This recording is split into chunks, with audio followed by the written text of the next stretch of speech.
Assalamualaikum warahmatullahi wabarakatuh. Saya Nakoy, Nana Qasim Yusuf, penulis buku 21 Days to be Transhuman. Di hari pertama dalam buku 21 Days to be Transhuman ini, saya membahas tentang latihan memberi dengan hati.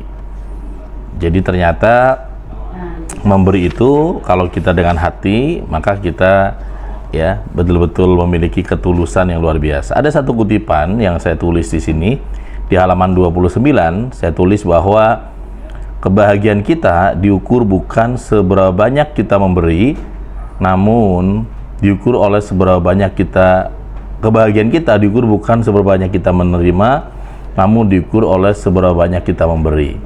Jadi ternyata ukuran kebahagiaan itu adalah bukan yang kita terima, tapi seberapa banyak kita memberi. Dan pemberian yang terbaik adalah ketika ya dimulai dengan keikhlasan. Halaman 29 buku 21 Days to be Transhuman.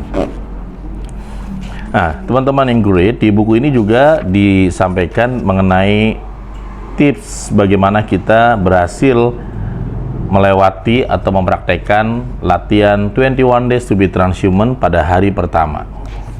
Nah, kenapa saya membahas buku 21 Days ini? Karena kita akan melanjutkan kembali kelas 21 Days secara online yang akan diadakan setiap hari Kamis jam 1 sampai jam 5 sore ya. Oke, apa itu tips menurut buku ini? Nanti silakan teman-teman miliki buku ini, Google aja ya. Tapi kalau misalkan mau dapat tantangan dari saya, langsung ke Nako Center, nanti saya berikan doa di sini ya. Tapi kalau belinya ke Lazada, Shopee, yang akunnya bukan akun resmi Nako Center, maka jangan salahkan saya kalau itu ternyata banyak palsu ya, atau kertasnya itu nggak asli. Oke, ada beberapa tips ya. Ada di sini dituliskan ada 8 tips bagaimana kita memberi dengan hati. Nomor 1 adalah fokus pada niat. Jadi niat adalah pondasi pertama seseorang ya dalam memberi dengan hati tersebut. Jadi niat menjadi password yang sangat penting, teman-teman hebat. Pastikan niat Anda murni saat memberi, tidak mengharapkan imbalan atau pengakuan. Ini membuat pemberian terasa lebih tulus dan bermakna. Jadi ketika kita betul-betul kembali ke niat awal, maka kita akan menemukan happiness ya. Tapi kalau niat awalnya kita juga sudah salah, maka yang terjadi adalah kita akan mudah mengalami penderitaan ya. Yang kedua adalah berempati terhadap penerima ya. Jadi berempati. Apa itu empati? Artinya kita ya ada di posisi dia. Pahami kebutuhan dan perasaan orang yang menerima. Dengan memahami situasi mereka, Anda bisa memberi sesuatu yang benar-benar bermanfaat. Jadi setiap orang kan punya kebutuhan berbeda-beda ya. Ketika kebutuhan itu Anda sudah mampu memahami, Anda mampu betul-betul empati ada di sana dengan orang yang mau menerima pemberian Anda, ini bisa jadi pemberian itu betul-betul meaningful. Misalkan ada orang yang memang dia ya tidak semua orang kemudian diukur dengan uang misalkan. Memang ada orang yang serba uang gitu, tapi tidak semua orang juga harus dengan uang. Saya pernah mengalami juga seseorang yang menolong saya, yang kemudian nilainya juga banyak ya uang tersebut, dan ketika saya kemudian ingin membalas atau membayar kembali uang tersebut, tapi dia bilang tidak cukup ya, nggak usah membayar saya dengan uang, tapi doakanlah saya dengan baca Al-Fatihah kalau nanti saya wafat. Wah, saya makin penasaran kan, kenapa bisa gitu Pak? Kata dia, saya itu sebenarnya punya wasiat oleh ibu saya. Wasiat ibu saya itu adalah kamu bantu orang yang hampir menyerah, yang hampir putus asa, sedang dia itu adalah sedang berjuang di jalan Allah gitu. Dan waktu itu saya mengalami sendiri ketika membangun Seven Wonders di 5 tahun pertama itu, ujiannya banyak banget. Termasuk salah satunya adalah ya ada manajer yang mengambil uang saya juga di klien, kemudian ya beragam ya, bahkan ada yang ya dari internal juga, eksternal, sehingga akhirnya ya betul-betul di ujung jalan dan ada orang yang memberikan bantuan, dan itu ternyata ya dia motivasinya itu betul-betul niatnya adalah tulus karena Allah, yang nantinya akan berdampak kepada almarhumah ibunya kebahagiaan di akhiratnya gitu. Nah, ini ada orang seperti itu, yang memang orang seperti ini tidak mungkin mudah dihitung ya, orang-orang yang khusus, orang-orang yang sangat spesial.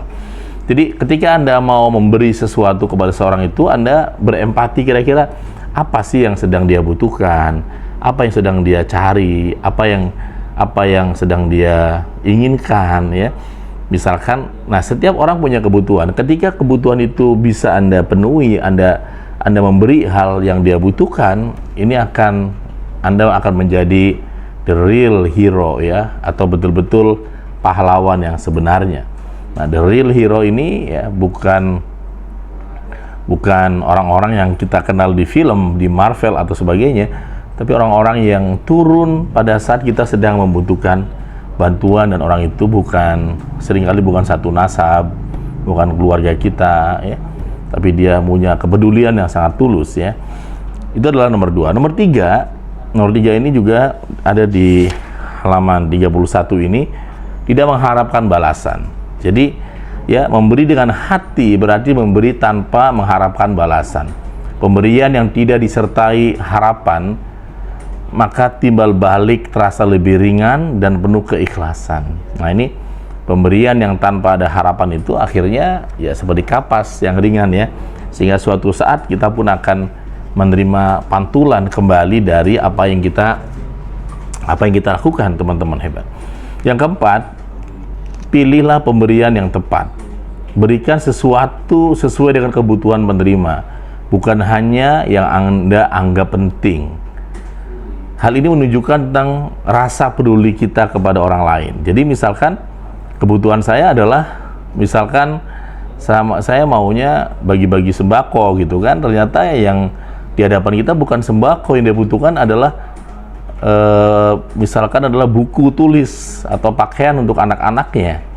Maka disinilah penting kita menjadi pendengar yang luar biasa. Kita tahu persis apa sih yang dibutuhkan, kita udah memahami yang betul-betul dibutuhkan tersebut.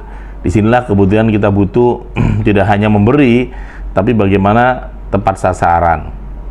Yang kelima, memberi dengan hati itu artinya memberikan dengan senyuman. Cara Anda memberikan sesuatu sama pentingnya dengan apa yang Anda berikan. Sebuah senyuman kecil dan sikap ramah ternyata membuat penerima merasa dihargai. Ya, misalkan Anda ngasih sesuatu sambil cemberut, sambil bermuka masam, sambil kesel, sambil marah ya, maka itu akan nilainya jadi berkurang, bahkan bisa jadi nggak jadi menerima ya. Misalkan sering kan di TV ya, Pak Jokowi atau siapapun sering ngasih hadiah sepeda gitu ya. Pada saat memberikan sepeda dengan cemberut, ya pasti rakyat akan tidak mau menerima. Tapi ketika dengan senyum, dengan tulus, akhirnya sepeda itu menjadi sangat berharga sekali. Bukan hanya sepedanya yang dinantikan, tapi senyuman presiden itu membekasnya luar biasa, misalkan itu kan ya. Kemudian yang berikutnya, yang keenam di dalam buku ini adalah lakukan dengan rendah hati. Nah, ini hindari memamerkan pemberian Anda. Berikan secara sederhana dan penuh ketulusan, tanpa perlu menunjukkan seolah-olah Anda lebih unggul daripada dia. Nah, ini juga memang tidak mudah ya. Kadang-kadang ketika seorang memberi itu, ketika dia merasa lebih unggul, dia lebih maju, dia lebih layak, dia lebih bisa, dia lebih kaya, dia lebih di atas ya, sehingga akhirnya muncullah ego tersebut yang akhirnya nggak lagi datang dari hati ya, teman-teman hebat. Kemudian yang berikutnya adalah ya, pemberian itu bukan hanya materi ya, sifatnya hanya materi. Ingat bahwa memberi dengan hati tidak selalu berupa barang atau uang. Waktu, perhatian, kata-kata ya juga merupakan pemberian yang sangat berharga ya. Jadi contohnya adalah istri saya itu setiap hari dia memberikan kata-kata positif atau quote kepada alumni Seven Wonders itu juga bagian dari memberi dengan hati. Ya, mungkin ada orang yang sedang baca quote, lagi sedang down, lagi sedang meaningless, lagi butuh inspirasi, ya kan?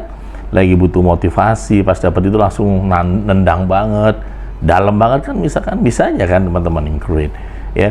Jadi tidak selalu ukurannya adalah uang atau barang.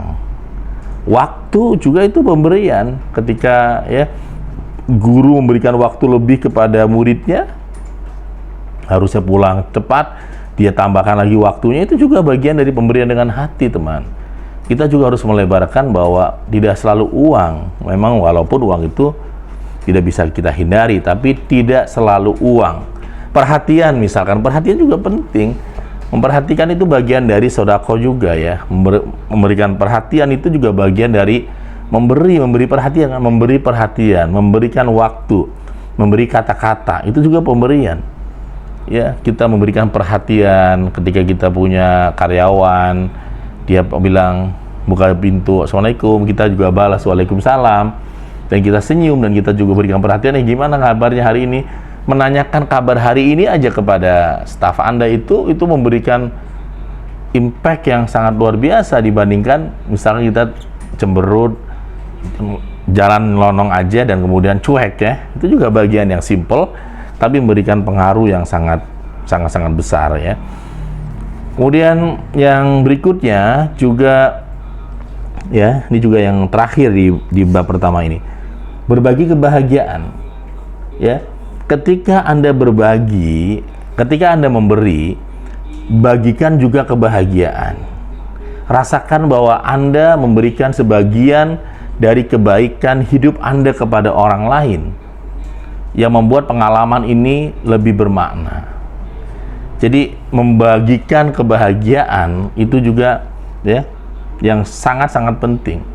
Bukan hanya memberi materi atau uang atau barang, tapi Anda sedang berbagi kebahagiaan bahwa I'm happy. Ya, dengan memberi dengan hati, kita tidak hanya membantu orang lain. Dalam Seven Wonders sendiri justru kita sedang membantu diri kita agar lebih damai secara batin dan punya kepuasan dalam diri ya, karena kita bisa berkontribusi kepada orang lain. Teman-teman hebat ya. Maka betul sebagai penutup di bab pertama ini, Rasulullah SAW pernah bersabda bahwa sebaik-baiknya manusia adalah manusia yang bermanfaat untuk sesama manusia ya, untuk manusia lainnya.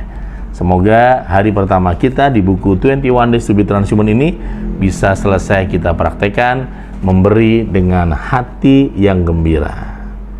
Oke, ya. Nanti kita lanjutkan di hari kedua saya, Nanang Qasim Yusuf, Be Transhuman. Wassalamualaikum warahmatullahi wabarakatuh.